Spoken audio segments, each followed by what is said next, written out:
Hi students, अगर आपने CA intermediate में 24 का एग्ज़ाम दिया है और अनफॉर्चुनेटली इस एग्ज़ाम को आप क्लियर नहीं कर पाए तो आप इस समय बहुत बड़ी दुविधा में होंगे कि क्या करें क्या नहीं करें। लेकिन एक चीज़ ध्यान रखो, एक तो अगर रिजल्ट नेगेटिव आ गया इसका मतलब लाइफ ख़त्म नहीं हुई है, आप बहुत आगे बढ़ोगे, बशर्ते कि आप माइंड को पॉजिटिव रखें।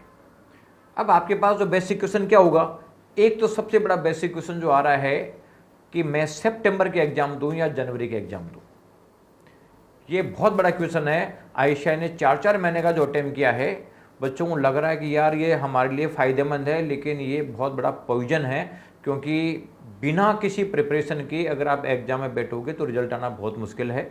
अब किन बच्चों को सितंबर के एग्ज़ाम देने चाहिए, किन बच्चों को जनवरी के एग्ज़ाम देने चाहिए, इसकी बात करें तो देखो, जो बच्चे सीए इंटर के एग्ज़ाम में लगभग 10 मार्क्स तक के गैप से रहे हैं, 10 मार्क्स का गैप, कि जैसे मान लीजिए किसी भी सब्जेक्ट में 40 नंबर से कम नहीं हूँ, एग्रीगेट में रहे हूँ, यानी 10 मार्क्स से ज़्यादा गैप नहीं होना चाहिए, यहाँ तक की बात है, तो इसका मतलब सितंबर का एग्ज़ाम दे सकते हो, क्योंकि 2 महीने का टाइम बचा हुआ है।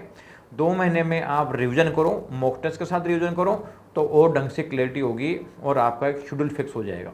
लेकिन अगर ज़्यादा मार्क्स से गैप से रहे हो, इसका मतलब है कि जो सब्जेक्ट नॉलेज है वो आपकी वीक है, और जब तक सब्जेक्ट नॉलेज स्ट्रॉन्ग नहीं होगी, इसका मतलब है कि एग्जाम देना एडवाइजेबल नहीं है। इसलिए अगर ज़्यादा मार्क्स का गैप है तो बेटर है कि जनवरी का एग्जाम दो। लोभ मत करो, क्योंकि हर पाप का मूल लोभ होता है। लोभ की वजह से ये एग्जाम अटेम्प्ट टू अटेम्प्ट आगे खिसकता रहता है।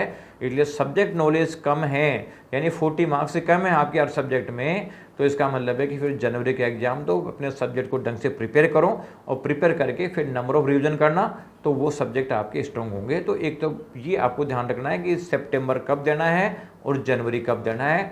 जल्दीबाजी के चक्कर में लोभ में मत पड़ जाना, अदरवाइज दिक्कत है। दूसरा इसका जो बेसिक इश्यू होता है कि हमें कोचिंग ज्वाइन करनी चाहिए कि नहीं करनी चाहिए। बहुत सारे बच्चे कहते हैं सितंबर में एग्जाम देने क्लास दे दो, रिकॉर्डिंग दे दो।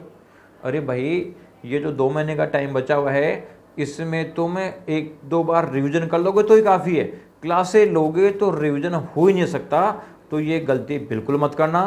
अगर सितंबर के एग्जाम दे रहे हो, क्लासें लेने की ज़रूरत नहीं है, केवल और केवल सेल्फ स्टडी करो। लेकिन मैंने बताया था कि उन बच्चों को देना सितंबर एग्जाम जिनके 40 मार्क्स से कम मतलब हर सब्जेक्ट में 40 या उससे ज़्यादा मार्क्स हैं।